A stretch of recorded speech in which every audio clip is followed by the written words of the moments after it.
You're listening to the Hour of the Time. I'm William Cooper. Ladies and gentlemen, tonight we're going to have a guest who should be calling any second now. And we're going to be talking about something that concerns everybody upon the face of this earth. And I'm talking specifically about climate, the weather.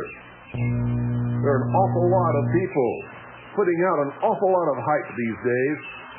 They're telling us that we are experiencing the so-called greenhouse effect, that man has caused the emission of too much carbon dioxide into the atmosphere, and that shortly we're going to reap the harvest of that, which will be, you guessed it, parrots everywhere. Every place is going to become a rainforest or a tropical paradise, or it's going to get too hot and all the plants and the animals are going to die out, or something, some such nonsense like that. We're all going to roast and et cetera, and et cetera, and et cetera, and et cetera.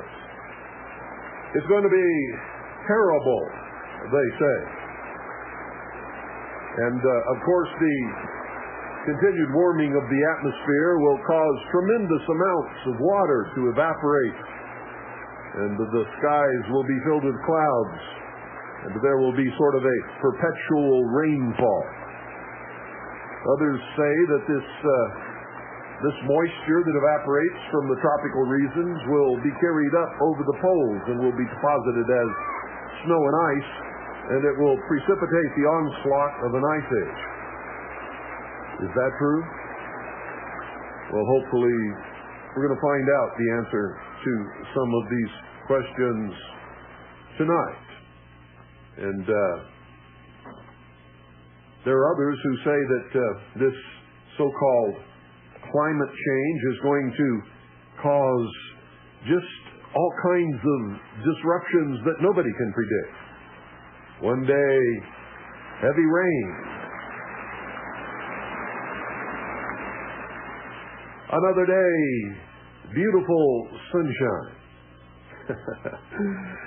Who knows what the truth is, ladies and gentlemen? I can tell you what I wrote in my book, Behold a Pale Horse, years ago, based upon information that I saw predicted by government scientists of the Naval Research Laboratory, that the sun was basically, what I read is that the sun was dying, and this was indicated by the pattern of sunspots that had been measured over a long period of time, and that we were going to go into an ice age. And the truth of the measurement of the temperature around the globe seems to indicate that there's more of a cooling than there is a warming, ladies and gentlemen.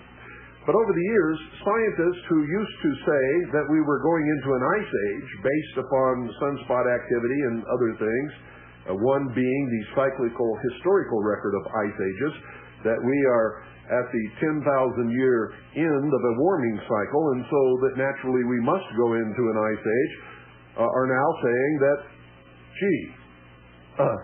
it's global warming and there's not going to be an ice age. Everything's going to warm up and heat up, and it's going to be terrible here. And then there are in fact, a great number of scientists who are absolutely honest down the line, and they'll tell you, quite frankly, that they don't know. I have on the line right now, I believe it's him. Jay, is that you? Hello? Hello? Is that you, Jay? Yes, it is. Can you hear me okay? Yes, you're coming in well, thanks. Okay, I need you to talk quite a bit louder if you can. Okay, I'm way back in the woods. I know. But we got to get you up on the level so that the listeners can hear you. Jay has done an awful lot of research into climate change, into the so-called greenhouse effect and global warming theory, and the people who say there's going to be an ice age. And it is significant at this time to be talking about these things because the third session of the Conference of the Parties to the United Nations Framework Convention on Climate Change known as COP3, will be held in Kyoto, Japan this year in December. And it's probably one of the most important conferences on environment since the Earth Summit for those who are concerned about what the socialist radicals are going to do or what kind of legislation they're going to pass in order to try to ram some type of environmental control down our throats in order to stave off what they, in their panic, believe is a crisis on this earth as far as weather and climate is concerned due to what man has been doing over the years. Jay, would you like to give a little bit of your background and sort of tell the people who you are and what you've been doing, and then we'll get into the meat of tonight's subject matter. Okay, Bill. I'm not a climatologist.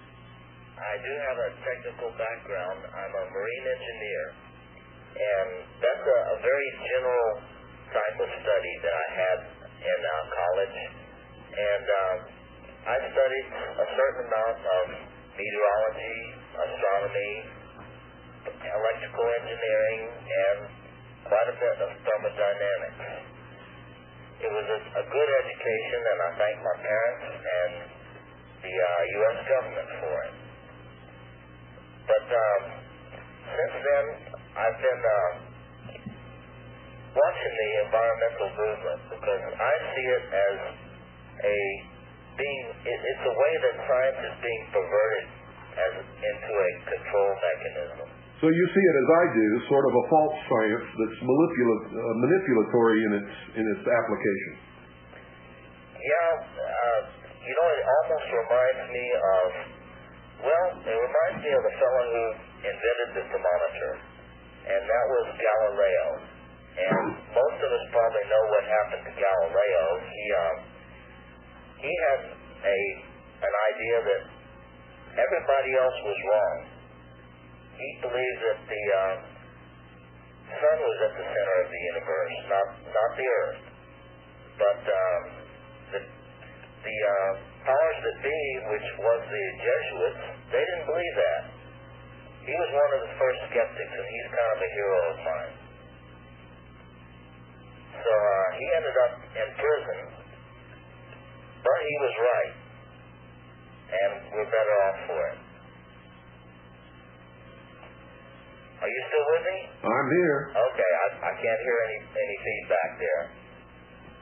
Well, anyway, like you were saying, the Kyoto conference is coming up, and probably there's two different paths that it could take.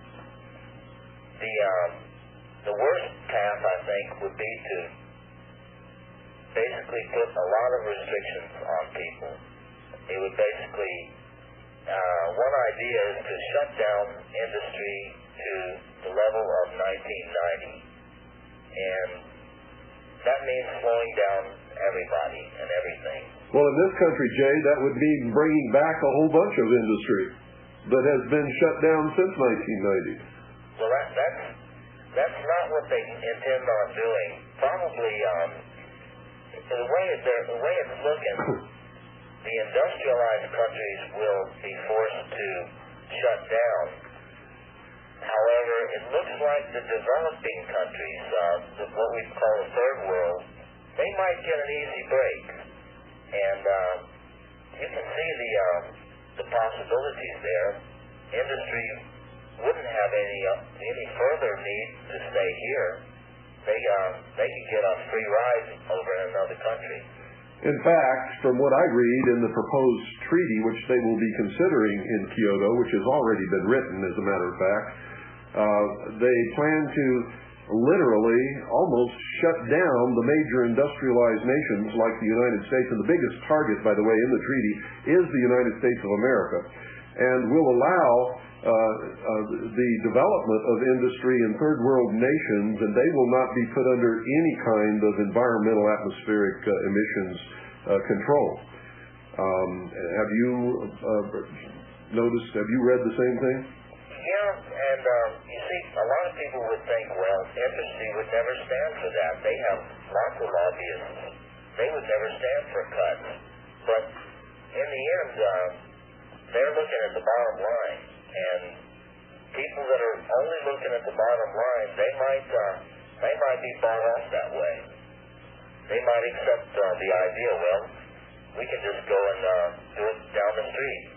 Sure, it's no skin off our back because we can move our factories and our assembly lines to a third world country, and it will actually be cheaper for us to operate, and we'll make more profit because we're not going to have the tremendous overhead and regulation and insurance problems and medical plans and retirement things, and labor is cheap.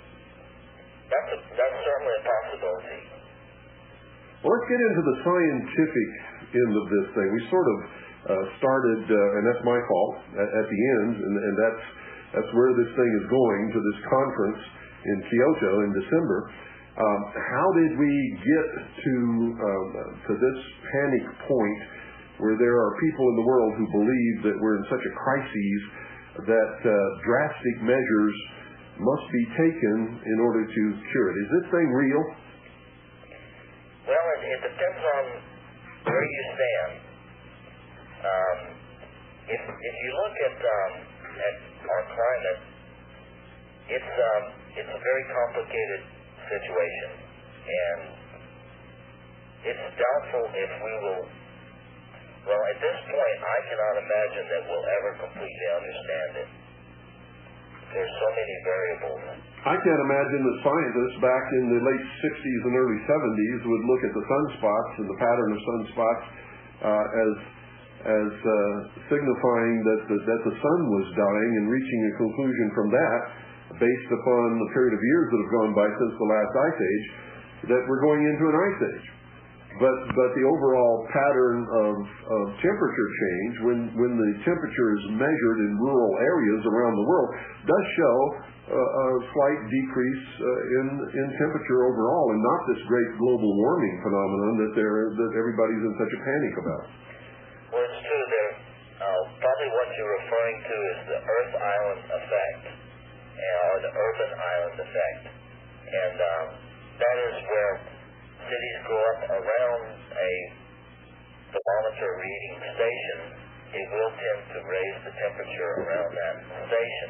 If you can't help it. And if you do look at the newest way of measuring temperature, which is the satellite, which is a 17-year record, it's not that long, but it does show that there's no significant increase in temperature. It's interesting that they very seldom will cite that figure. And this is something most people don't even know about, that there are temperature records recorded by satellite. And but one thing I want to ask, based upon the tremendous deceptions that NASA and the people in charge of the things that we put up there have practiced in the past, how can we rely upon what they tell us? Well, that's your possibility. What, that we can rely on them or not rely on them? There's a possibility of deception there. And anywhere, I guess you may want to take a look, though, at the long-term records, which is harder probably for anybody to dispute. There are ways of disputing just about all this. You know, in fact, this whole global warming, I hear it called a theory, and actually they've changed quite a bit. They're actually not calling it global warming that much anymore. The new word is climate change. You heard that? Yes, I have. That's starting to creep into it. They're not quite as adamant about global warming as they used to be. Well, I think that's because there have been so many prominent scientists and so many people whose credentials are just absolutely stunning, telling us that this is just a bunch of hooey, that there's nothing to it at all. And there was a recent situation in Germany, Leipzig, Germany, at the university there, and 100 climatologists came out and signed a paper. They said that there was absolutely no way that they could be sure that there was a human influence in warming. It does look like our climate is warming. It does. if you look over the last 100 years or so. Based upon what? That would be on the ground level. Mostly these are in the northern hemisphere too, by the way.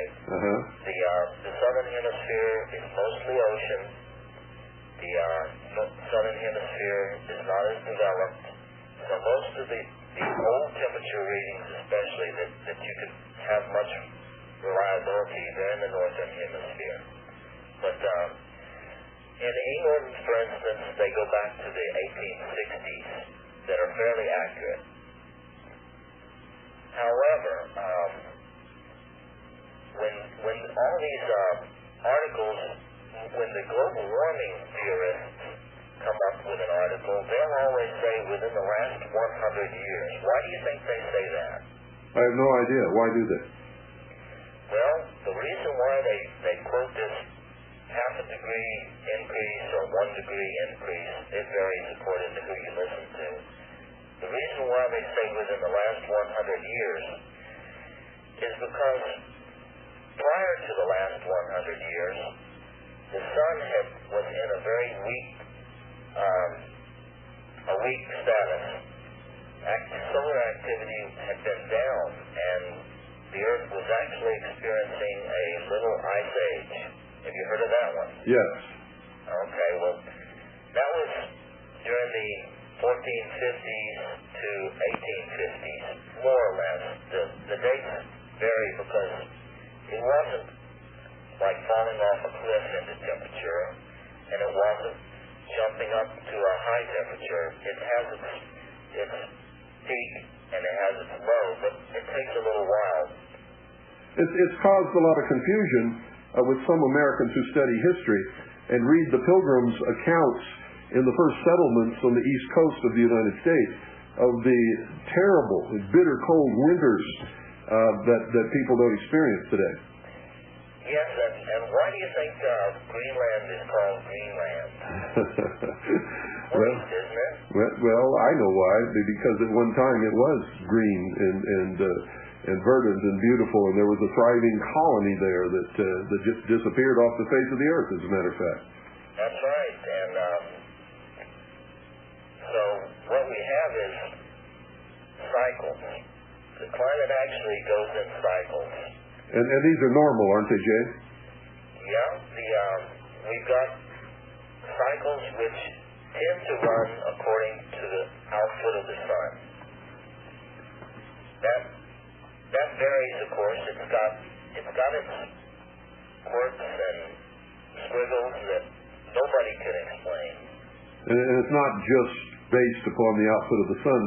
There's a whole bunch of other input that goes in there, but basically the overall climate change over a long period of time can be measured by sun cycles. It really can, and it really has to be, because where do we get warmth in the earth? There's only one place, and that's from the sun. So when the sun gets stronger, the earth's climate generally gets warmer.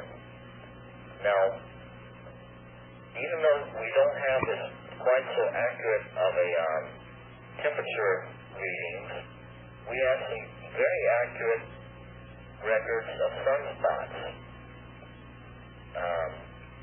Astronomers have been studying sunspots for a long time, and there's other ways that they can infer the sunspot cycles, even going back through history, using ice cores and tree rings and sediments and so on.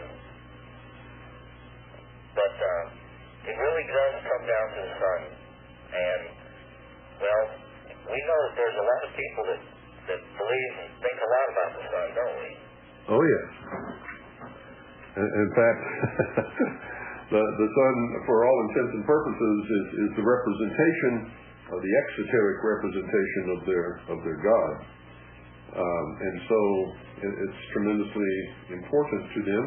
And quite frankly, they're the people who and I don't mean to put the common man down, but if you're talking about leadership and people who have influence to get things done in the world, they are the most important group of people in that particular aspect.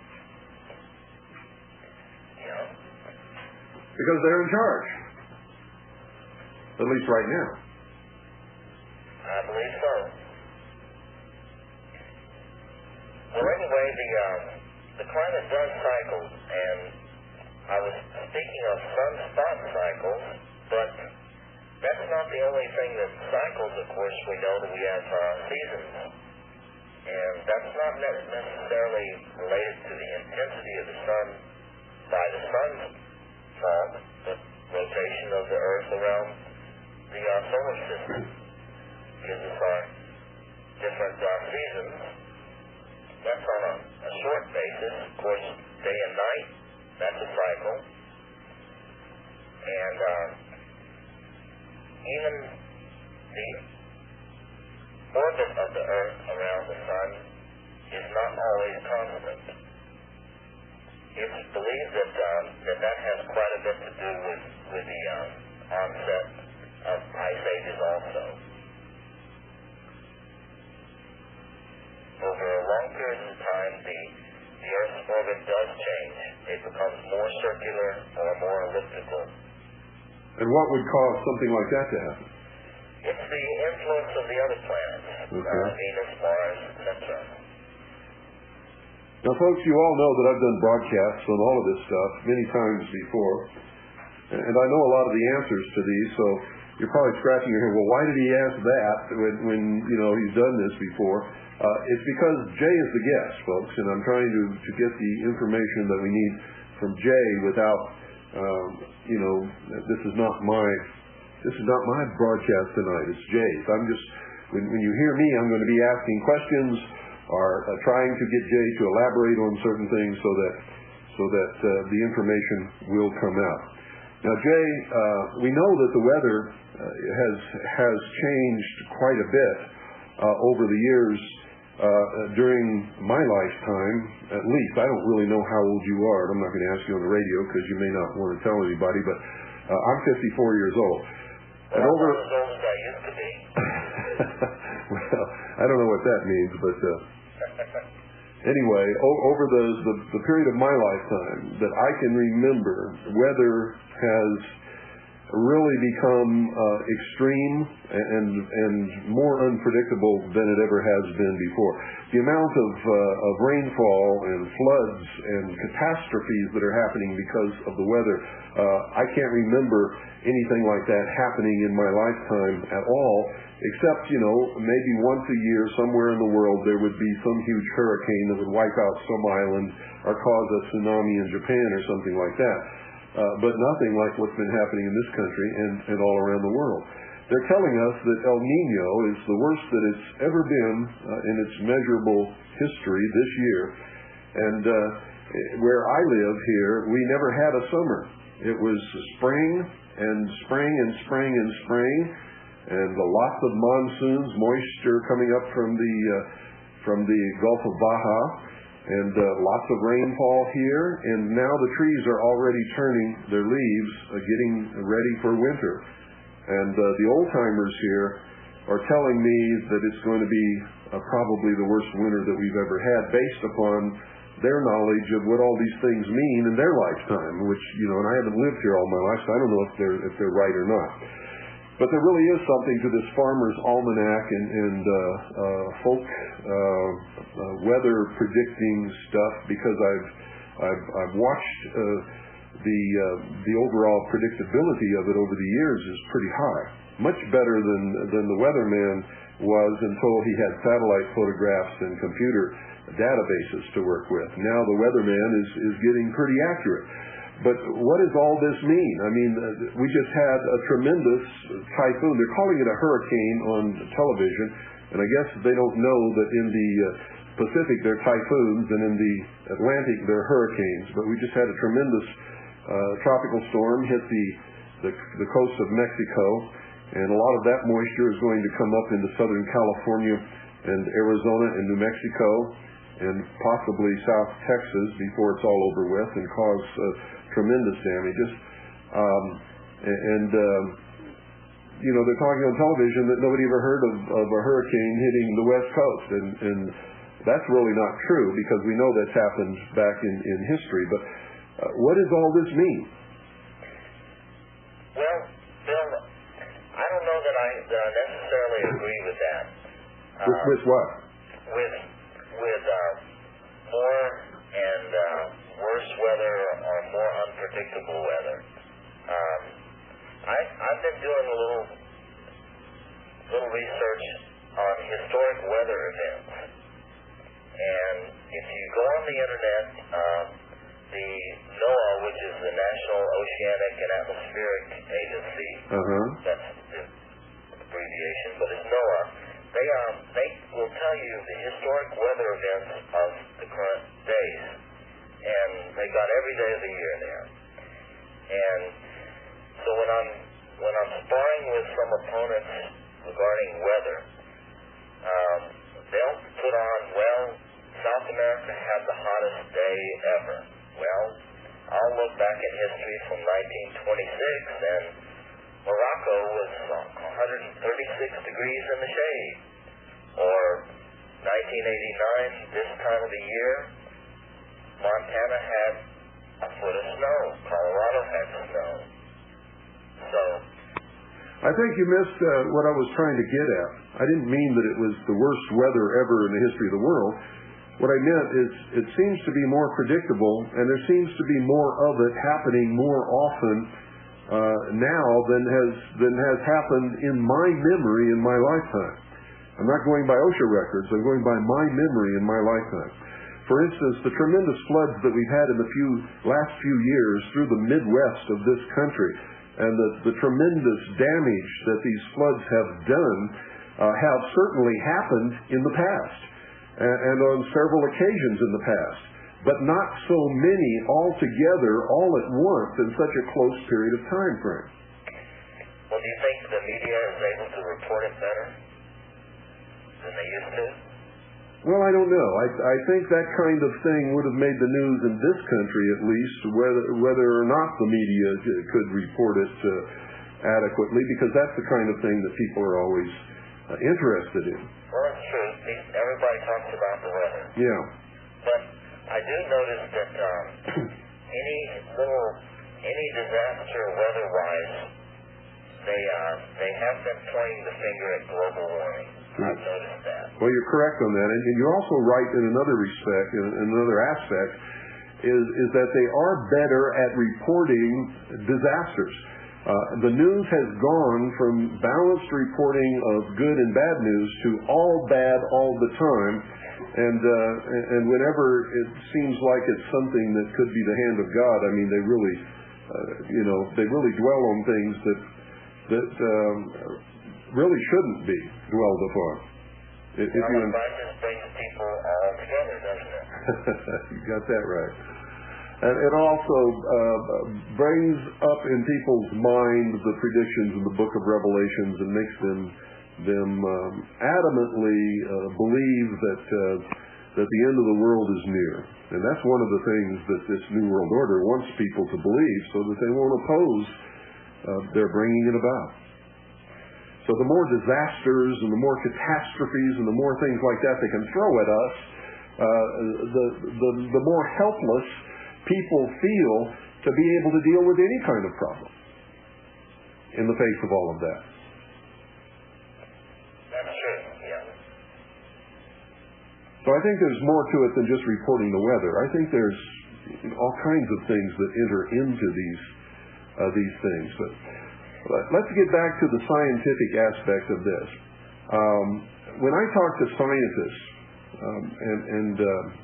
I think I would have to disagree with your assumption that it's getting warmer based upon temperature measurements, because you said something earlier in this broadcast that I found to be very true, is that where they used to be measuring the temperature in small villages or hamlets or in rural areas, they now have grown up around these areas, a tremendous population of people, and those are no longer pristine, what you might call pristine temperature measurements.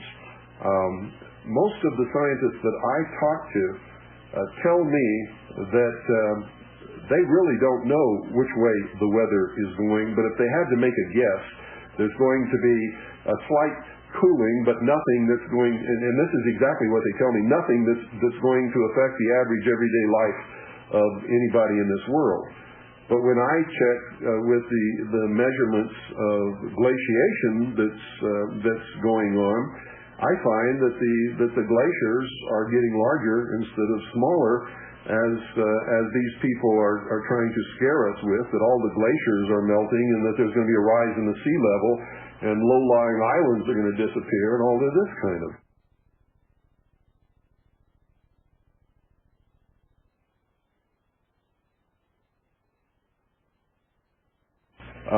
So what kind of actual scientific data do we have that scientists are willing to stand up and say is true? Is there a division in the scientific community that's significant? Or is there one side of the scientific community that outbalances the other side? What is happening there? Well, as far as the official party line, which does generally come from the United Nations, they are claiming to have a consensus that global warming, the balance of evidence suggests a discernible and human influence on the climate. That's basically their take on it. Okay, and I can see over the years, without checking anything, that it is possible that human activity has had an effect on the climate. But how much of an effect, and what does it mean for our future, if there really is an effect? I mean, if we're chopping down rainforests, and we're building factories that are spewing all kinds of gases into the atmosphere, isn't it possible that we are having some kind of an effect on the atmosphere? Yes, it's possible. And that's the real problem, is to decide how much and where it's going. And what we have is we have natural fluctuations, and we have possible man-made fluctuations. Now, you would generally think that the man-made fluctuation would be steady and increasing all the time. The natural variations would be superimposed on top of that, or vice versa. We would be seeing both together. Uh-huh. And the problem with it is that the climate, the things that make up our climate are so complicated. The only way that they can even begin to predict is by making a computer model. We know about computer models now, don't we? Well, let me give you an instance that I just read about since I wrote the paper. When on this computer model, basically what they're doing, they started off with a one-dimensional model, which is the flat Earth theory. Mm-hmm. Well, that thing was obviously not going to work the way the Earth does. As computers got a little better, they were able to get to 3 dimensions. Well, what they do is they take the surface of the Earth and they chop it up into little manageable cubes. Well, a cube in itself is not actually part of a sphere either, unless you made them really, really small. But when they represent a cloud in that cube of our Earth's atmosphere, it's a cloud itself. If you look at a cloud, you can look at one, and one looks like sheep, one looks like a goat, one looks like the ocean waves. Uh-huh. But what they use is a flat icing on a cake. It's a plane, it's flat, and it's homogeneous, which means it's the same thickness from the top to the bottom. It's also generally in a square or some sort of percentage of the block of atmosphere. So what we're looking at is very imperfect. There's no way man could build a swallow or a bumblebee and make it work. And the computer model is just as fallible. Oh, but Shirley MacLaine says she's God. I'm sure she could do it. Well, there is a certain element of religion that has to enter in here. I think some of these people have to be pretty much true believers to say some of the things they say. Yes, and that's exactly the point I wanted you to get to. Why don't you expound upon that, because I think it's extremely important that this whole global warming thing actually takes on the aspect of a religion in many ways. Well, I could talk about the Gaia hypothesis, and that is becoming a very interesting subject. Gaia is the name of a Greek myth. I believe Gaia was the Earth Mother Goddess symbol. And some people believe that the Earth is basically a living organism. And there is a cult-like mentality that's developed about that. Well, this is, in fact, the old mystery religion of Babylon. That all things, even inanimate objects, rocks and dirt and trees, and all of these things are part of the cycle of reincarnation of the soul, and that you have to move your way up within these different things, doing, of course, your proper part while you're in these things, and so that you can move up on the evolutionary scale of development. Yeah, and there's where we can see that it's not only just a politicization of science. It's religion almost. It goes back almost the same situation as Galileo, because he had a theory which was counter to the religion of the day, and he had some big problems. He certainly did. The biggest problem he had was that he was right, and some of the powers that be knew that he was right, but could never admit it, because it meant that their whole theology was wrong, and that they were afraid that the whole church would come tumbling down if they admitted that they were wrong, because the Pope had said that everything revolves around the earth is the center of the universe, because God made the earth and put man on it, and man was the whole object of the whole exercise, and the Pope was said to be speaking for Jesus Christ and God on this earth, and was in fact infallible. So what Galileo did was a threat to the existing power, and could have caused the entire collapse of the theocracy that ruled at that time. It was like somebody had pointed a hydrogen bomb at Washington, D.C. And of course the Pope reacted in the same manner that Washington, D.C. would have reacted if someone had done that or threatened it. Well, there certainly is a certain aspect of religion in there. And I'm sure that, well, most people don't have contact, but I do have contact with them, because I've been watching what they're doing and listening to what they talk about. Contact with who, Jay? People that call themselves Gaians. Okay. And I'm doing this for research purposes. I'm definitely not a Gaian. I'm a human, but a lot of these people believe that they're just that a rock, as you said, a rock is no less important than a human. Yes. And basically, if we haven't gotten any further than that, we're in big trouble, huh? Because this is going backwards, actually. Jay,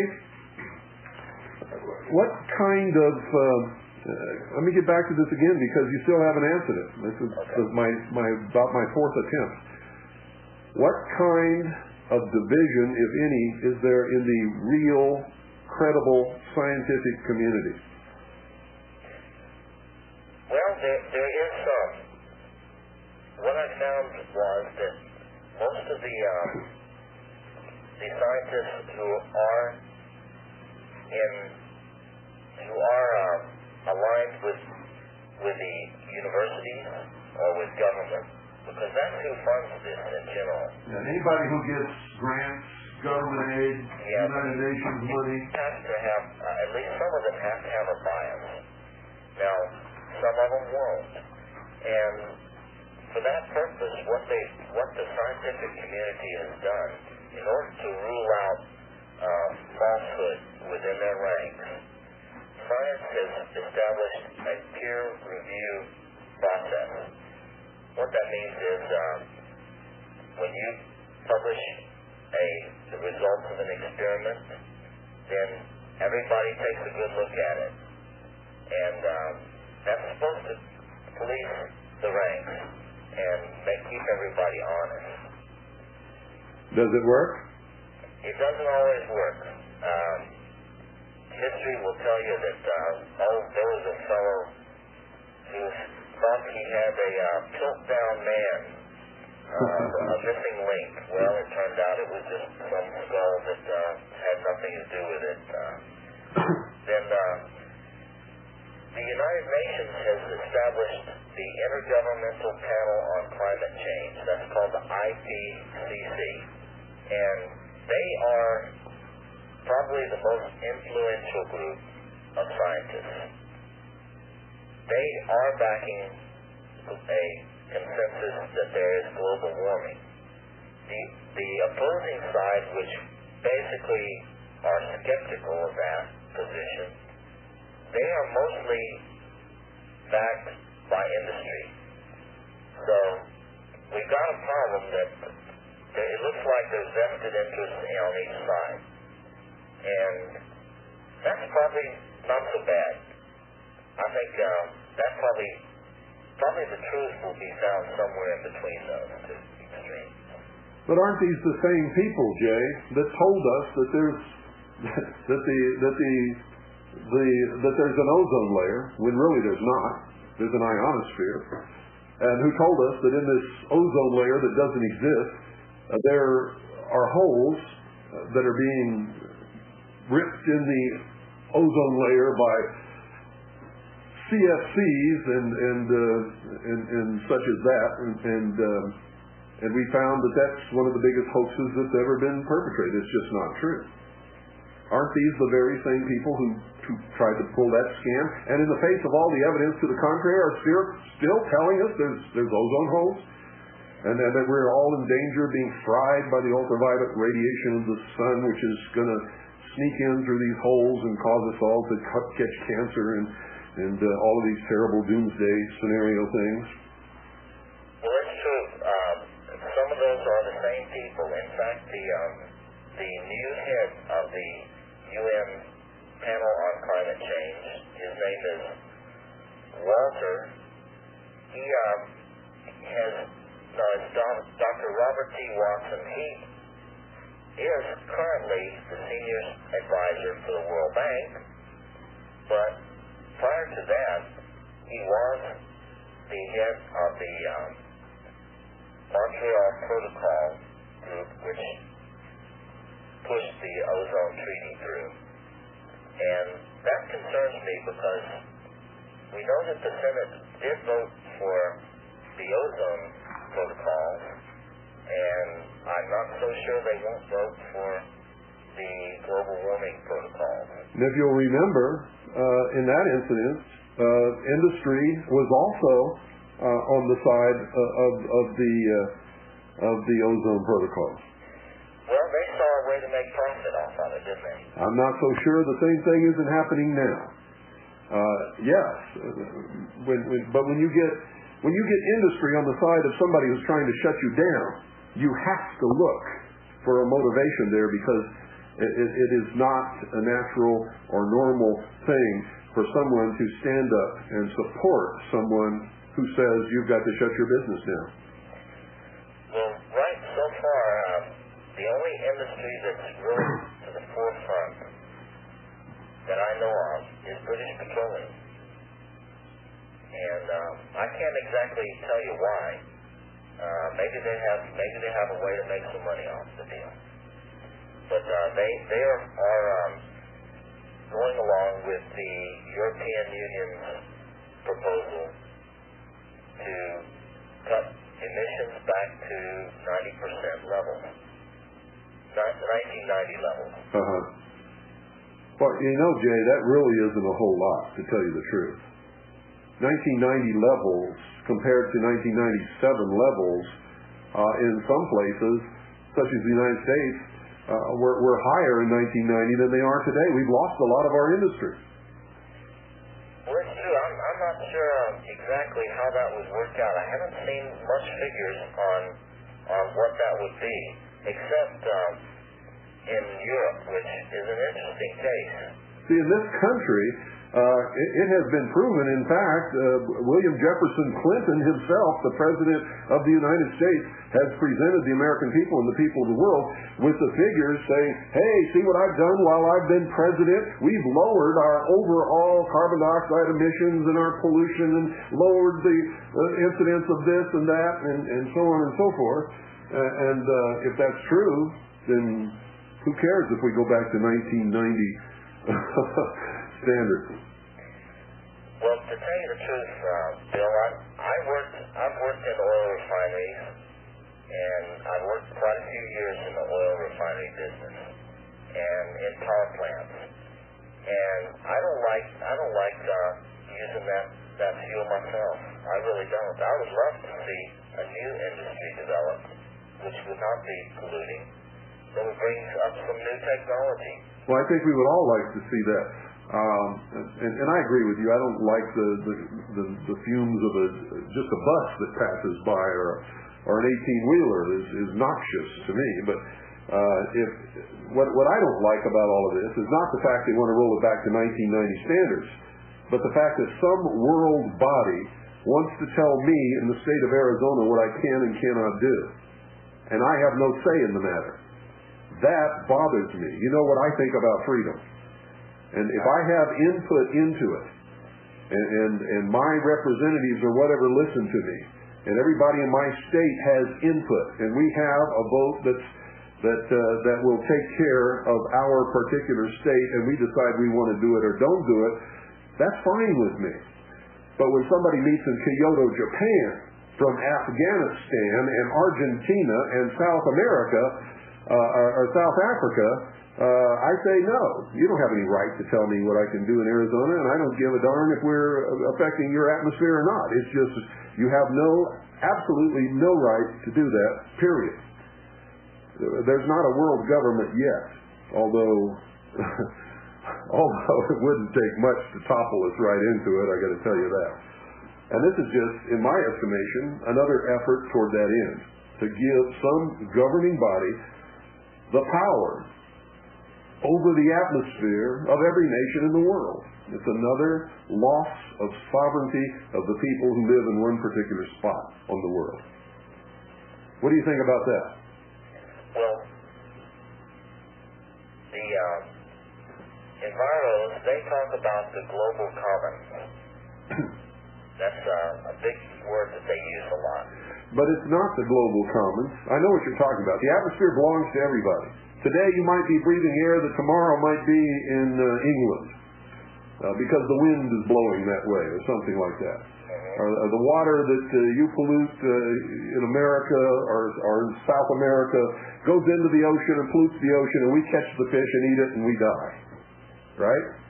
That's basically what they're talking about, I guess. That's what they mean by global commons. But you see, they're askance on that because the representation of the people around the world is not according to the demographic population of the area that is participating in this. Somebody who comes from a little country that only has 50,000 people has an equal vote with a country that has 260 million people, and that sucks. Yeah, and not only that, the representatives sent to that meeting, how far are they away from the people that they're supposedly representing? Quite a bit away, and many of them don't even represent people, but represent organizations and businesses. Well, that's true. At the Kyoto conference, there's going to be all sorts of meetings of NGOs, and that stands for non-governmental organizations. That's correct. Those, and they're usually fanatical in their belief system.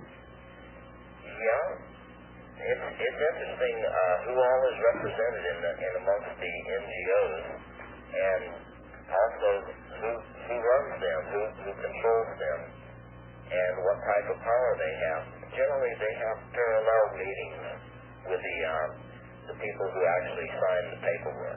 What I've discovered, Jay, is that these NGO organizations, or non-governmental organizations, actually have more money and more power than the entire United Nations body as a governmental world organization has or can wield at any time. Well, generally a lot of them do get their money from foundations. They're foundation-backed, or they've had endowments and become had trusts formed, and a lot of them develop some pretty big bankrolls, that's for sure. Without a doubt. Well, so what is this going to take us? What are they going to do at Kyoto? Why is it important to us? As we go into the end of this broadcast, why don't you just sort of round up what we've talked about and tell us what this Kyoto meeting means to us, how it can affect us as Americans, and what we need to do to make our voices heard, if we can at all. I don't think that we can, but you may have a different opinion on that. Well, my idea on this, of course, I think I explained that they plan to ask all countries, or at least some countries, to stabilize their emissions of carbon dioxide, and that is to prevent global warming. So that's their stated purpose. Now, okay, I've got to break in here because their stated purpose is different from what they have already written and prepared as a treaty that will be introduced for adoption at the Kyoto meeting. It's already been done. And in that treaty, what they basically want to do is completely different from what they're saying. What they want to do is completely shut down industry, all industry in the United States, and relegate us to a service-oriented country and some of the other major industrial nations of the world. And they want to take any limitations off of third world countries and give them free rein to develop an industrial base and bring their people up to a higher standard of living, while our standard of living falls in the process. That's basically what this treaty has contained in it. Well, we'll have to see what the final treaty looks like, and of course that has to pass through the Senate, which, well, I have to say that it's supposed to pass through the Senate. Now, as you may know, our representatives have signed a number of treaties with the UN, like the Biodiversity Treaty, and the Senate has not ratified those treaties. However, through executive action, a lot of this is being done already. Now, I'm not sure how far he can go as far as taxes goes, but he can, meaning President Clinton. Oh, that's another thing that's in the treaty, the power to levy taxes on the nations that adopt this treaty in order to support the effort to lower the emissions into the atmosphere around the world. Well, as I recall, the actual taxes generally have to be approved by Congress, so I guess our only hope, I don't see that we'll influence anything at Kyoto, other than maybe public opinion. But this battle will be in the U.S. Senate, and possibly if the U.S. Senate votes it down, it might fall apart worldwide. That's a possibility. Well, none of these other things have fallen apart worldwide. The signatory nations who have adopted the treaties without the United States participation have just gone on without us. It's true. Of course, I think we may be the linchpin. Well, there's no question about that. We're the linchpin in a lot of things. We're the linchpin in the New World Order, as a matter of fact. We're the linchpin in just about everything, because we are. Excuse me, we are. I had to turn down the pot there and sneeze, folks. That's why the sound was dead. I didn't want to sneeze through your radio and pollute your living rooms or wherever you're at. So it boils down to what can we do? Yeah. Please, we can't do much other than work on this in it. That's about all I can say, or at least try to influence public opinion where we can, and that's what I've been trying to do. Okay. I want to thank you, Jay, for being the guest. We're out of time, and I want to thank you for all the research you've done and the input and the availability of what you've learned tonight for our listening audience. I think that you've made some of this a lot clearer to a lot of folks, and I appreciate that, and I know a lot of other people do. Well, thank you very much, Bill. And we'll see you some other time. All right, I sure hope to. Good night. Good night. Okay, folks, I happen to know that the United Nations sort of has a stranglehold on all of those who have adopted the United Nations Charter and all of the conventions and treaties and everything that have followed since that has happened. And technically speaking, the New World Order already exists. The only thing that they haven't been able to do is get all of the people who have the power to resist it or overthrow it or stop it in its tracks to accept it or believe in it. And most of those people, believe it or not, are right here in the United States of America. And also, believe it or not, there's a significant portion of people in what used to be called the Soviet Union who aren't going for a lot of this stuff either. And I told you years ago that would happen, because the communists want world government, but the people of the communist nations are like the people in the United States of America. There are the high-up elitist muckety-mucks in this country who want world government, but most Americans would rather do without. And so that's it for tonight, folks. Good night. God bless each and every single one of you. Let's put Jay on the train in the rain. On the train in the rain, Jay. Take him down to the railroad depot and see him off with this global warming. Uh-oh. Oh, boy, that was close. I'm going to stand over here under the overhang on this shed. You guys stand where you... Up. I see the train's a little late, but it'll be here in a few minutes, Jay. Don't worry.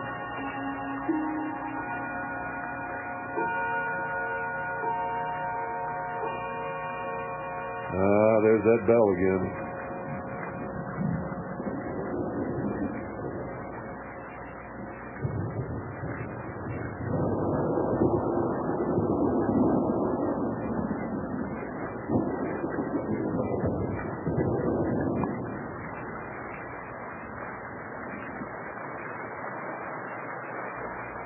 You know what? This rain is pretty cold. I don't think it's tropical at all.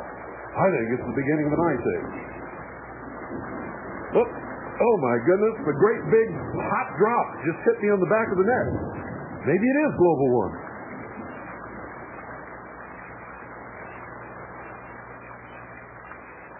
This puddle I'm standing in is sort of lukewarm. I'm really getting confused.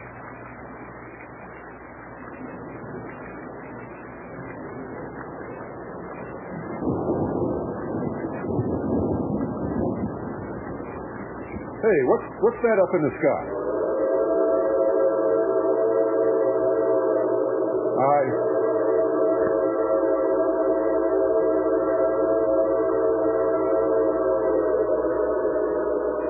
Here comes your train, Jay.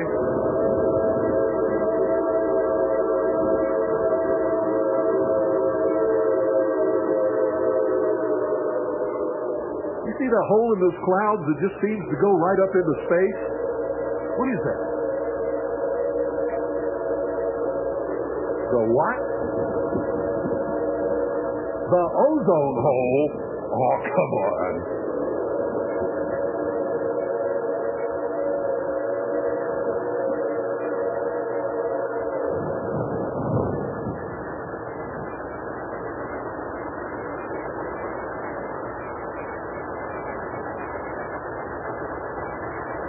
Okay, get ready, Jay.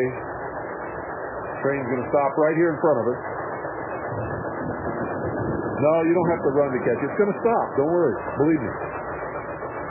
Oh, and by the way, I don't think that's an ozone hole. I think that's God's window where he sits up there and sort of watches us and laughs. I bet he gets a good laugh out of all of us.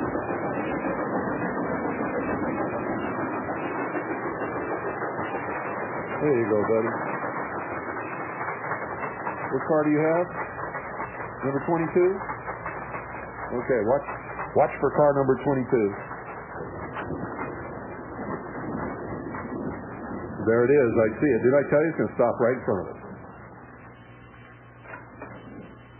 Hey. Well, see you next time, Jay. Take care. Hope you can attend next year's conference in May. Adios, amigos.